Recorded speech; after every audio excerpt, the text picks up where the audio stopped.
দাদা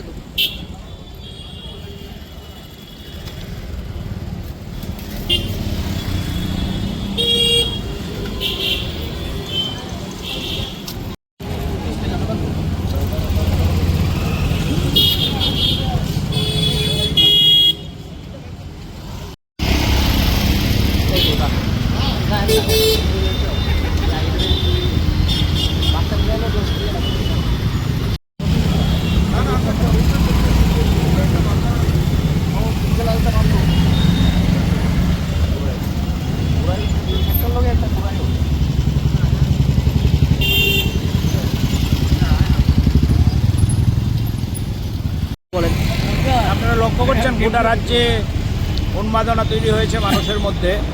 সিপিআইএমের 24তম রাজ্য সম্মেলন আগামী 29 থেকে 31 তারিখ আগরতলা শহরে অনুষ্ঠিত হবে। 29 তারিখ প্রকাশ্য জমায়েতের মধ্য দিয়ে আমাদের এই সম্মেলনের কাজ শুরু হবে। আপনারা জানেন আমরা আস্তাবল ময়দান চেয়ে আবেদন করেছিলাম রাজ্য সরকারের কাছে। গতকাল আমাদের রাজ্য সম্পাদক জিতেন চৌধুরী এ সম্পর্কে স্পষ্টীকরণ দিয়েছেন। রাজ্য সরকার প্রথম দিকে আমাদের আস্তাবল ময়দান দেবে বললেও পরের দিকে নিয়ে অনেকটা জলঘোলা করার চেষ্টা করছে। আমরা উমাকান্ত ময়দান, রবীন্দ্র ভবনের সামনে এরকম নানান জায়গার জন্য আমরা আবেদন করেছি। যেহেতু শাসক দল সরকার তারাই ঠিক করবে কোথায় আমাদের জমায়েত করার জন্য দেবে। আমরা ইতিমধ্যে আওয়াজ তুলেছি আগরতলায় চলুন 29 তারিখ ব্যাপক জনসমাগম হবে আগরতলায়। এর প্রচারকে সামনে রেখে আমাদের সারা রাজ্যের বন্ধুরা নানান কায়দায় প্রচার সামগ্রী নিয়ে রাস্তায় নেমেছে। কোথাও দেয়াল লিখন, কোথাও হ্যান্ডবিল বিলি করা, কোথাও পতাকা লাগানো, কোথাও ফ্লেক্স লাগানো। আজকে আমাদের আগরতলা শহরের বন্ধুরা সদর মহকুমা কমিটির আহ্বানে ফ্লেক্স, পোস্টার, ব্যানার নিয়ে রাস্তায় নেমেছে মানুষের দৃষ্টিতে নেওয়ার জন্য। আপনারা জানেন আমাদের সিপিআইএম 2018 সালের পর থেকেই বহু আক্রমণ মোকাবেলা করে মানুষের জন্য লড়াই করছে। আমাদের বহু বন্ধু আক্রান্ত হয়ে বাড়ি ছাড়া, ঘর ছাড়া, তারপরেও তারা লাল ঝান্ডা ছাড়ছে না। এবং এই রাজ্যের মানুষ বিশ্বাস করে লাল ঝান্ডাই এই রাজ্যকে আবার নতুন সকাল দেখাতে পারবে। রাজ্যের মধ্যে একটা অরাজক পরিস্থিতি লক্ষ্য করছেন আপনারা।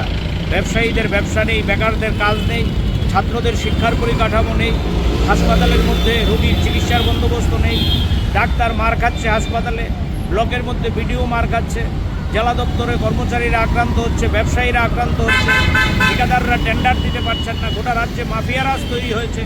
এর বিরুদ্ধে আওয়াজ তোলার জন্য গোটা রাজ্যের মানুষ তৈরি হচ্ছে এবং আমরা আত্মবিশ্বাসী এই 29 তারিখের যে প্রকাশ্য জমায়েত, এই জমায়েত ঐতিহাসিক আকার ধারণ করবে এবং সিপিআইএমের যে রাজ্য সম্মেলন, এই রাজ্য সম্মেলন থেকে এই রাজ্যে শাসক গোষ্ঠীর যে অবৈধ আনাগোনা তার বিরুদ্ধে ব্যাপক লড়াইয়ের মঞ্চ সেখানে তৈরি হবে।